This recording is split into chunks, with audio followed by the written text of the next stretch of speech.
A história dos cátaros. Os cátaros foram um movimento religioso cristão dissidente que floresceu na Europa, principalmente no sul da França, na região de Languedoc, entre os séculos XI e XIII. Conhecidos por sua doutrina dualista e pelo ascetismo, os cátaros se opunham fortemente à Igreja Católica, que, em resposta, os considerava heréticos.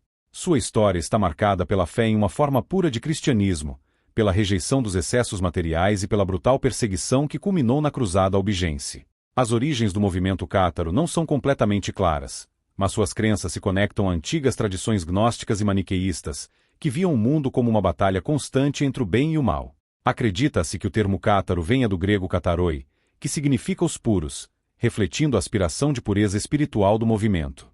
Eles acreditavam que o mundo material era a criação de uma força maligna, e que o espírito humano estava preso nesse mundo de sofrimento. O objetivo da vida, segundo os cátaros, era libertar a alma dessa prisão, alcançando a salvação espiritual por meio de uma vida ascética e de purificação. Para os cátaros, havia dois princípios fundamentais que governavam a existência: um Deus bom, responsável pelo mundo espiritual e pelo bem, e um Deus maligno, criador do mundo material e do mal. Essa visão dualista estava em forte contraste com a doutrina católica tradicional, que via o mundo como a criação de um único Deus benevolente.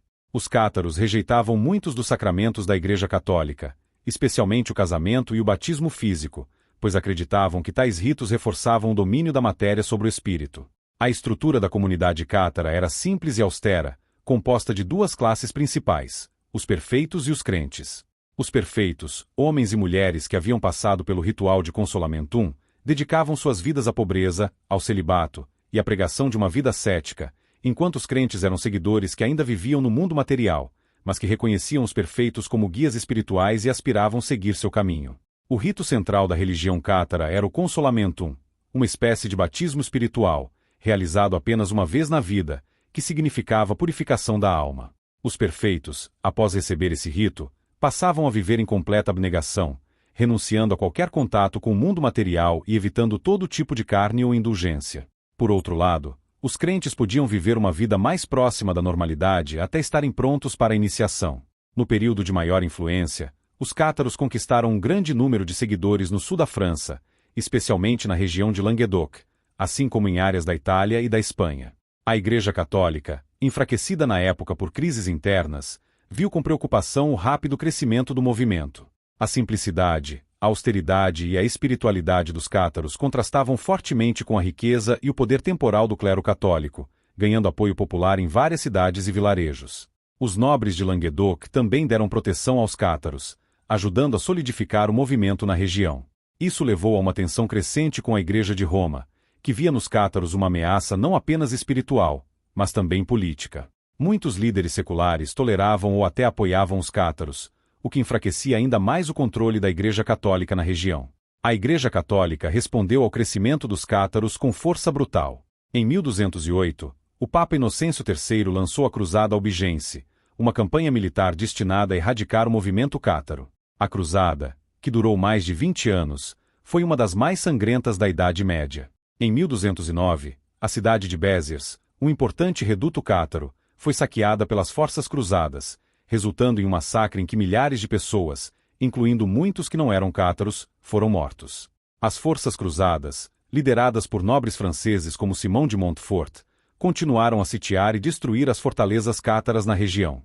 Um dos episódios mais trágicos da cruzada foi a queda do castelo de Montségur, em 1244, que era o último reduto cátaro significativo. Após meses de cerco, mais de 200 cátaros que se recusaram a renunciar à sua fé foram queimados vivos. Esse evento marcou o fim do movimento cátaro como uma força religiosa e política na Europa. Após a Cruzada Albigense, a Igreja Católica criou a Inquisição para lidar com heresias, incluindo o que restava do movimento cátaro. A Inquisição foi implacável na perseguição dos cátaros, torturando e executando aqueles que se recusavam a se converter ao catolicismo. A rede de seguidores foi gradualmente desmantelada, e as doutrinas cátaras, que uma vez floresceram, desapareceram quase completamente da vida pública. Embora o movimento tenha sido exterminado, as ideias e o legado dos cátaros continuaram a despertar interesse ao longo dos séculos.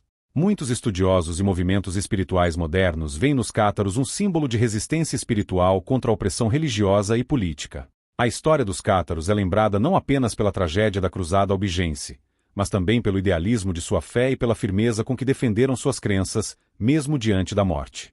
A região de Languedoc, onde viveram e morreram, preserva até hoje as memórias de sua presença, com castelos em ruínas e vilas que foram palco de sua resistência.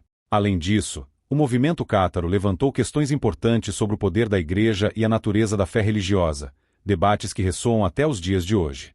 Em tempos mais recentes, os cátaros foram retratados em obras literárias e documentários como um exemplo de espiritualidade alternativa, comprometida com a verdade e a simplicidade. O legado cátaro continua a ser estudado e admirado por aqueles que buscam entender a história das heresias na Idade Média, bem como por aqueles que se interessam por movimentos espirituais alternativos e dissidentes na história do cristianismo.